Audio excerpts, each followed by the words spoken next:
মেয়েদের কুপ্রস্তাব দেওয়া ও কলেজে দেরিতে আসার অভিযোগ জানিয়ে পশ্চিম মেদিনীপুরের নারায়ণগড় সরকারি মহাবিদ্যালয়ের সামনে বিক্ষোভ দেখালো বেশ কয়েকজন কলেজ পড়ুয়া।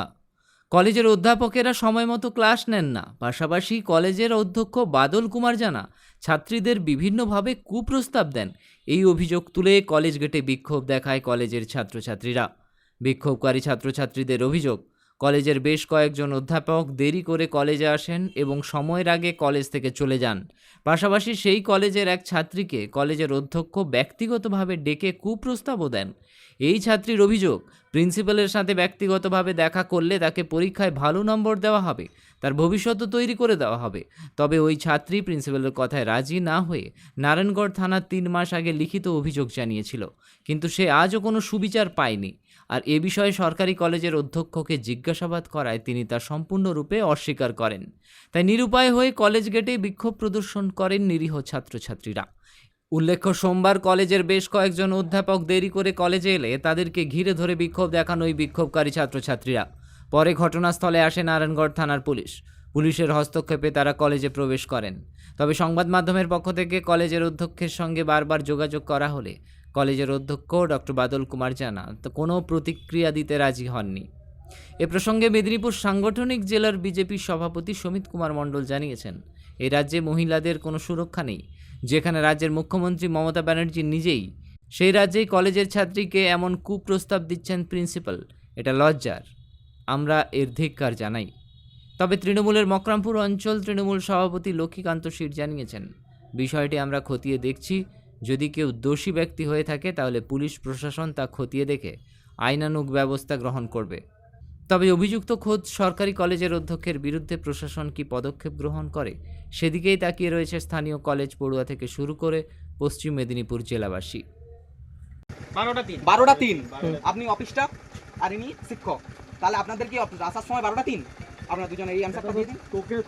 আমি ছাত্র হিসাবে জানতে পারি না? ছাত্র হিসাবে জান। আমি ছাত্র। আমি ছাত্র স্যার। ঠিক আছে, আমাদের দিনে 11টায় অধিকার আছে, আমরা জানবো। ক্লাস পরে আমরা জানতে পারবো না। তোমাদের সাথে আর কোনো কথা আমি বাড়াবো না, হয়েছে? আর একটাও কথা তোমাদের সাথে আমরা বাড়াতে পারবো না।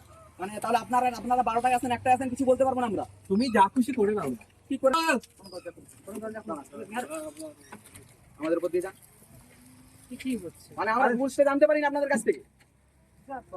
এই আমি ফোন করছি বাদল জানাকে, ডিটিআই কে।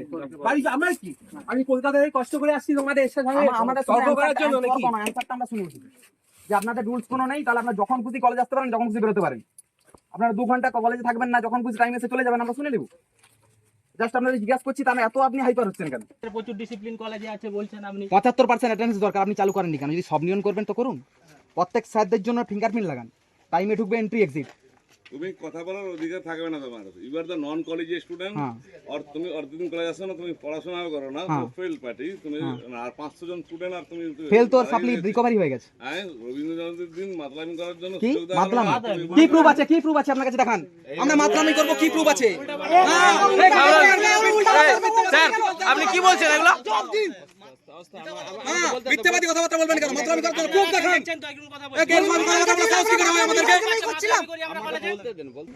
মাতলামির প্রশ্নটা আসবে কেন? এটা কিন্তু এটা যদি এটা নিয়ে কোনো যদি না, এটা দিয়ে যদি না বিগত কিছুদিনের আগত কিছুদিনের মধ্যে ব্যবস্থা হয় না, স্যার বলবেন কেন? যে মাতলামি না, স্যার কথা শুনছি, শুনেই আমরা উঠেছি।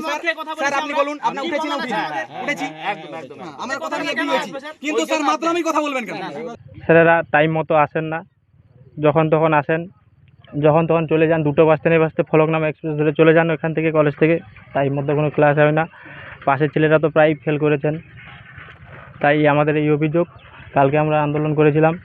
আমাদের আন্দোলন করতে প্রিন্সিপাল স্যার বলেছেন যে আমরা মাতাল। সাংবাদিক ছিল, কাল প্রশাসন ছিল সবার সামনে, মাতাল বলেছেন আমাদেরকে। এই আমাদের অভিযোগ। তাই আমরা আরও বৃহত্তম আন্দোলনে নামতে পারি। কি দাবি জানাবেন? দাবি এই, প্রিন্সিপাল যে আমাদেরকে মাতাল বলেছেন কালকে, তার শাস্তি চাই। সবার সামনে বলেছেন মাতাল, তার একটা শাস্তি চাই আমরা। আমি 28 তারিখ আমি কলেজে আসি এবং আমি কলেজের ফার্স্ট ফ্লোরে আমাদের সরস্বতী মূর্তির পাশে বসেছিলাম। ওখান থেকে হঠাৎ করে আমাদের প্রিন্সিপাল স্যার আসেন এবং আমার ফোনটি কেড়ে নেওয়া হয়। তারপর আমি স্যারকে যখন ফোনটি চাইতে যাই তখন আমি দেখি আমার পার্সোনাল ব্যক্তিগত চ্যাট উনি পড়েন এবং ওনার একজন অফিস স্টাফের ফোন থেকে আমার ওই চ্যাটের ছবি তোলেন এবং সেটিকে প্রিন্ট আউট করে সবাইকে দেখানো হয় এবং আমাকে অকথ্য ভাষায় আমার বাবা মা সহ আমাকে গালিগালাজ করেন এবং উল্টাপাল্টা করে বলেন। এবং তারপর যখন আমি কিছুদিন পর ফোন চাইতে যাই তখন আমি একটা বয়ান লিখে দিতে বলা হয়। আমি ওই বয়ানটা লিখি, কিন্তু ওই বয়ানটা উনি অগ্রাহ্য করেন, বলেন এটা হবে না, আমি যেমন বলবো তেমন লিখতে হবে। এটা প্রিন্সিপাল স্যারই বলেন। তো আমি প্রিন্সিপাল স্যার যেমন বলেছেন, আমার যেহেতু ফোনটা দরকার ছিল তাই আমি চাপে পড়ে ওই ফোনটা নেওয়ার জন্যই আমি প্রিন্সিপাল স্যার যেমনটি বলেছেন এমনটি লিখেই আমি সিগনেচার করে ফোনটি নিয়েছি।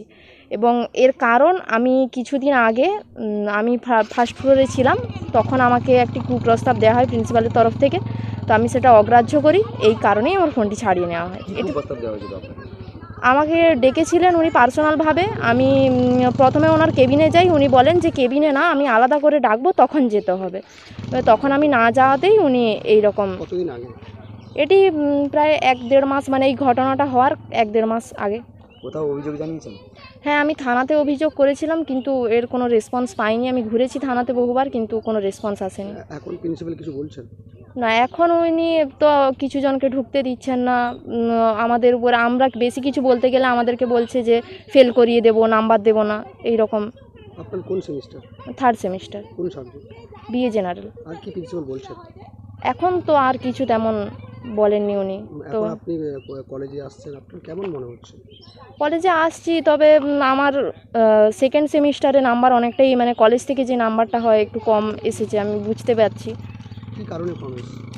ওই আমার ফোনটা ছাড়িয়ে নেওয়া হয়েছিল, তো আমি এর প্রতিবাদ জানাই তো, এবং আমি কলেজে থানায় যেয়ে আমি কমপ্লেন করি। তো উনি আমাকে বলেন যে বেশি কিছু বাড়লে আমি ফেল করিয়ে দেবো, এইরকম আমাকে। কুপ্রস্তাবে রাজি হননি বলেই কি এমনটা হয়েছে? হ্যাঁ হ্যাঁ হ্যাঁ, আপনি যে আমার যেটা মনে হয় যে আমি কুপ্রস্তাবে রাজি না হওয়াতেই উনি এরকমটি করেছেন। আমাদের কাছে যা খবর আছে, ও 1 নম্বরের ফালতু লোক, বাজে লোক। এবং ওই প্রিন্সিপাল, ওর চরিত্র এতটাই নোংরা, সেই লোককে বসিয়ে রেখেছে এখনও গভর্নমেন্ট কলেজে প্রিন্সিপাল হিসেবে। এখানকার বিধায়ক সমেত তৃণমূলের নেতাদের সাথে ওতপ্রোতভাবে জড়িত, সব সময় ওদের সাথে যোগাযোগ আছে। তারপরেও এর বিরুদ্ধে ব্যবস্থা নিচ্ছে না। এই জন্য নিচ্ছে না, তৃণমূলের কাটমানি খায়, এই প্রিন্সিপাল তার সাথেও জড়িত আছে। আর মহিলাদের যে কুপ্রস্তাব দিচ্ছে তার জন্য আমরা বিভিন্নভাবে এর বিরোধিতা করছি। এবং এটাও বলছি, এই ব্যক্তিকে আগামী দিনে আমাদের বিজেপির তরফ থেকে কোনোভাবে যাতে এই কলেজের মধ্যে প্রিন্সিপাল আর না থাকতে পারে, যার জন্য যা যা ব্যবস্থা নেওয়ার আমরা নেব।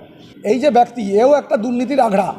এই দুর্নীতিবাজ অশিক্ষিত লোকটাকে এখানে বসানোর ফলে আজকে সমাজ এইভাবে কুলসিত হচ্ছে, এই নোংরা লোকগুলো। তার জন্য আজকে পুরো সমাজ ব্যবস্থাটাকে একটা কাঠগড়ায় দাঁড় করে দিয়েছে। মহিলা সুরক্ষার ক্ষেত্রে পুরো নোংরামিতে পৌঁছে গেছে এরা। নারায়ণগড় থানার পুলিশ তো আর সোশ্যাল কাজের জন্য যুক্ত নেই, ও তো এখানকার এমএলএর চামচাগিরি করে। তো তারা হচ্ছে সামাজিকভাবে মহিলাদের কী সুরক্ষা দেবে? তারা এটা বুঝে না, তাদের এইটুকু জ্ঞান নেই, তাদের বাড়িতে মহিলা আছে। এইটুকু যদি জ্ঞান থাকতো তাহলে এটা নিয়ে তদন্ত করতো এবং সঙ্গে সঙ্গে এফআইআর করে একে গ্রেপ্তার করার চেষ্টা করতো বা গ্রেপ্তার করে নিত। আজকে এই যে নোংরামি, এই ভাঁওতাবাজি এতদিন ধরে দেখিয়েছে। মাননীয় মুখ্যমন্ত্রী মহিলা হয়ে এখানে সবচাইতে ভারতবর্ষের মধ্যে বেশি রেপ হয়, মহিলাদের সবচাইতে সুরক্ষা যদি হয় ভারতবর্ষের মধ্যে, সবচাইতে সুরক্ষা কম যদি থাকে পশ্চিমবঙ্গে। মহিলারা রাস্তায় বেরোতে ভয় পাচ্ছে, এখন স্কুলে যেতে ভয় পাচ্ছে, কলেজে যেতে ভয় পাচ্ছে। এর চেয়ে লজ্জার আর কি হতে পারে? বিষয়টা এই অবধি আমার কাছে কোনো খবর নেই। আমরা কিছুদিন আগে ওই কলেজের প্রিন্সিপালের সাথে কিছু লোকের একটা বচসা হয়, এটা জানি। প্রিন্সিপাল যে বলেছে এটা আমি অবশ্যই খোঁজ খবর নিয়ে দেখব কী ব্যাপারটা। এটা আমার কাছে এখনো অবধি খবর নেই, আমি অবশ্যই খুঁজলে আপনাদেরকে। বিশেষ করে ছাত্রীদেরকে বলা হচ্ছে ব্যক্তিগতভাবে দেখা করলেই তার ভবিষ্যৎ তৈরি করে দেওয়া হবে এবং তাকে বেশি নাম্বার দেওয়া হবে। সবই ঠিক আছে, যদি বলে থাকে এভাবে আমরা অবশ্যই খোঁজ নিব। প্রিন্সিপালের বিরুদ্ধে আমরা আইন ব্যবস্থা আমরা নিব যদি বলে থাকে। শিক্ষা প্রতিষ্ঠান, সেক্ষেত্রে ছাত্রীদের সুরক্ষা নিয়ে কিন্তু প্রশ্ন থেকেই যায়। ঠিক আছে, ছাত্রীরা বলেছে তারা যদি মনে হয় তারা আইন ব্যবস্থা নেবে। আমাদের প্রশাসন আছে এবং আমাদের উদ্ধত নেতৃত্বরা আছে, তাদের সাথে যোগাযোগ করুক। যাদেরকে এবং কুপ্রস্তাব দিয়েছে তারা আইনানুগ ব্যবস্থা করুক। এবং আমাদের কাছে যদি অভিযোগ আসে বা আমরা স্কোয়ারিং করে দেখব, যদি এভাবে কোনো প্রিন্সিপাল করে থাকে আমরা অবশ্যই তার ব্যবস্থা করব। শিক্ষাঙ্গনের বিষয়টা কেমন কিভাবে দেখছেন? শিক্ষা ব্যাপার বিষয় যেটা বলার, যে আমাদের কাছে এখনো অবধি খবর নেই। আপনারা বলতেছেন, চ্যানেল মাধ্যমে আমরা শুনলাম, কিন্তু যাদের কাছে বলছে বা যারা শুনছে, যাদেরকে কুপ্রস্তাব দিচ্ছে, এখনো অবধি আমাদের কাছে কোনো তার খবর আসেনি।